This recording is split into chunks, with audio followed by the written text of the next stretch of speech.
The doctor told my sister that she should contemplate letting me go because of my quality of life. I felt like I was not a person but a thing. How does it make you feel that that's the law? It makes me feel that I'm better off dead. What is life really like for people with a learning disability in Britain today? How is that young lady being included? How are you being included? How are you being included, George? Over the last 12 months, ITV News has exposed the neglect and abuse of people with learning disabilities in private care homes and across the National Health Service. But it goes further than that. My deepest concern is for the future. What funding is there going to be? People with a learning disability in Britain die on average 20 years younger than the rest of the population. And the one thing that families tell us is that their loved ones do not have a voice. Well, today we are hoping to change that. We have brought together a group of people with a range of different learning disabilities to tell us what life is really like in Britain today and how the government can improve their lives. My name is Rahima Begum and I live in London. Can you describe to us what it's like when you go in hospital and how you're treated by medical staff? At times it can get pretty draining, as you are constantly asking to be respected and involved in the decisions regarding your care. One time a doctor was speaking to my sister and I was awake. He told her that she should contemplate letting me go because of my quality of life. This was so upsetting to hear because I was right there. He didn't respect me enough to speak to me or involve me, felt like I was not a person but a thing. What the young lady has shared with us today, you'll find that's not just happening in hospitals. Adrian is 57 and lives independently with the support of carers. The stigma against of people who have learning disabilities you'll find happens everywhere. We can talk about this all day, really. I'm sorry about your negative experience.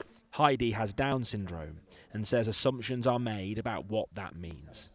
Well, a very popular myth is that people with Down syndrome are always happy and lively, and we are not.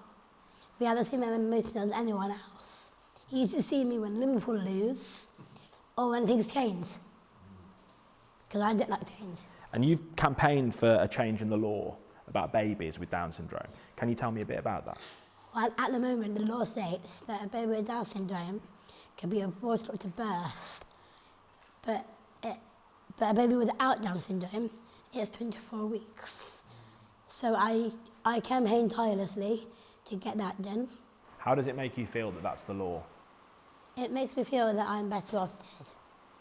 I know I'm not, but that's how it makes me feel. I'm going to ask George a question. Tell me about when you had appendicitis. When I was 18 years old, I was feeling poorly and I was sick. I got more sick and my mum took me to hospital. I was really sick, but the doctor said I was not.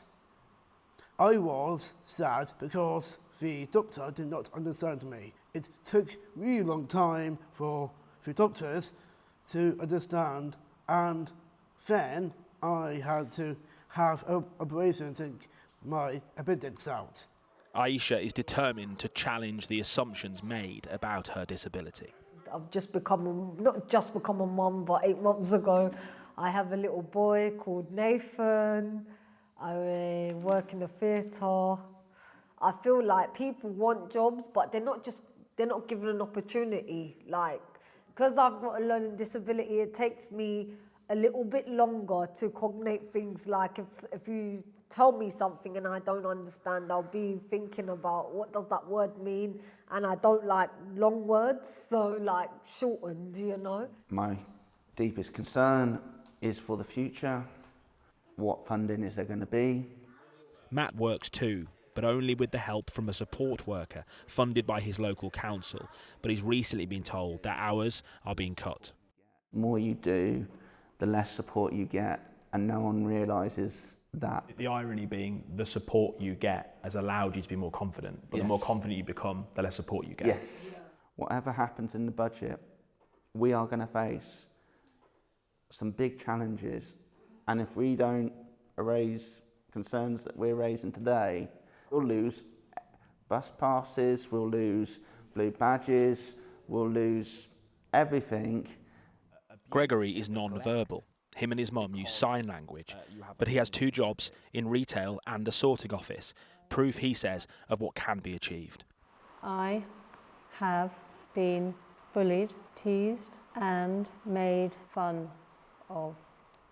People think I can't do something, but I am very, capable, and I will get my words across if you give me time. If the Care Minister was here, and by the way, we did invite the Care Minister here, but he declined. But if the Care Minister was here, what would you say to him? What would your message be to him about improving the lives of people with learning disabilities? That's a very good question. A person with a learning disability, Down syndrome, or in a wheelchair, they need reasonable adjustment. What comes out of their mouth when it comes to providing these services? Oh, we ain't got no money. Hold on, wait a minute. How are you included? How is that young lady being included? How are you being included?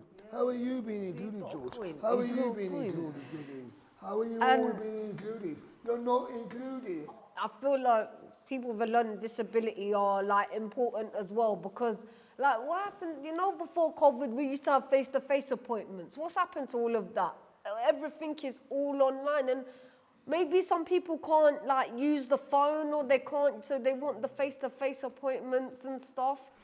You know about the money thing. I think because they don't really care about us. I think it's one of their attitude. And I've actually got this big budget at home, so I know that they've got a lot of money.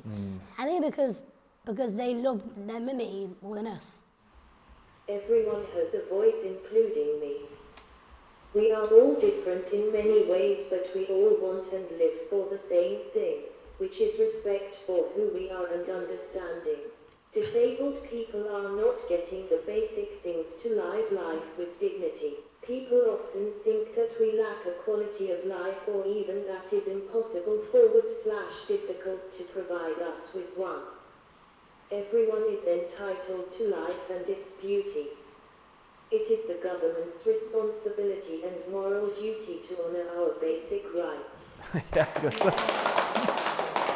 It surely says so much that a sentiment so simple needs even to be said and elicit such a rapturous response.